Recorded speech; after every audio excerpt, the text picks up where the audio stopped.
ज़िक्र कंदासीं सिंध जे अरड़े पुट ऐं जी सिंध क़ौमी महाज़ चेयरमैन बशीर कुरैशी जे विछोड़ खे 9 वरिय विहामी विया। संदसि ज़िंदगी ऐं सियासी कैरियर बाबति पेश आहे कराची मां मुश्ताक टांवरी जी हीअ रिपोर्ट। असांजे मुआसी सफ़र में वो साथी असांजे मुआसी सफ़र में वो साथी कमाणी द मंज़िल पंहिंजा ढोल ढाठी मरंदासीं त मिटीअ मां पंहिंजे फुटंदा सुर्ख गुलाब। 2012 जी बहार अहिड़ी अभागी बहार हुई जंहिंजी पिछाड़ीअ में सिंध खां सिंध जो रमतो रूह खसिजी वियो। लाड़काणे ज़िले जे रतो देरो शहर जे मोटण शाह पाड़े में 10 अगस्त 1959 ते पहिरियों साह खणंदड़ सिंध जे वॾे ऐं धरतीअ जे अरड़े पुट बशीर खान कुरैशी 7 अप्रैल 2012 ईस्वीअ ते नवाब शाह जे ॻोठ दड़े मगसीअ में आख़िरी साह खयो। रात जी ऊंदाहीअ में थियल इन अलमनाक विछोड़े ते सॼी सिंध सुॾकी पई।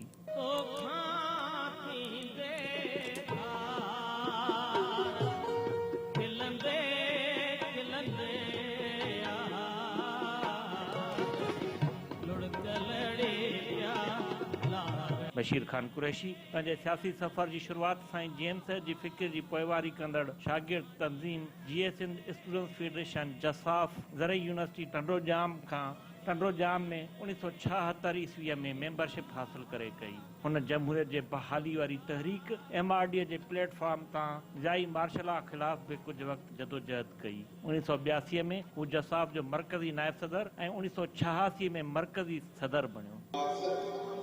घोर जी सुमरा इंज पवार पास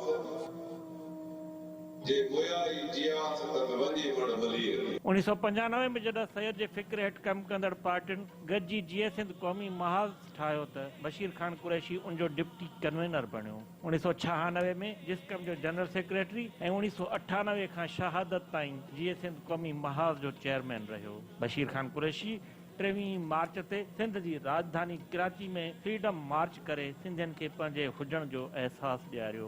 सिंध जे हिन अरड़े पुट सिंध सां इश्क जे ॾोह में पंहिंजी ॼमार जा 6 साल 10 महीना जेल में गुज़ारिया। खेसि आख़िरी भेरो 2011 में गिरफ़्तार कयो वियो, जितां खेसि अदालत आज़ादी ॾियारी। बशीर खान कुरैशी सिंध जे पाणीअ जे फुड़े फुड़े ऐं ज़मीन जे चपे चपे जी मालिकीअ जी मुहिम हलाई। हुन क़बीलाई ऐं ज़ाती झेड़ा निबेरण लाइ मिंथ मेड़ काफ़िलनि कढण जी बि शुरूआत कई। इंडस पीपुल्स फोरम ऐं सिंध TV नेटवर्क जे सहकार सां हुन क़बीलाई झेड़ा ख़त्म कराइण लाइ सखर कॉन्फ्रेंस में बि शिरकत कई। सिंधियुनि लाइ मौत ऐं ज़िंदगी जे मसइले आदमशुमारी बाबति जागरूकता मुहिम पिणु बशीर खान कुरैशी हलाई। बशीर खान कुरैशी जाॻिया जुंग जवान जे नाले सां किताब पिणु लिखियो आहे, जेको संदसि बहितरीन मुक़रर हुजण सां गॾु बहितरीन लेखारी हुजण जो बि सबूत आहे। सिंध जे आजपे लाइ सोचींदड़ हिन सरकश रूह खे सिंध खां धार कयो वियो। Mushtaq Tanwari, Sindh TV news, Karachi.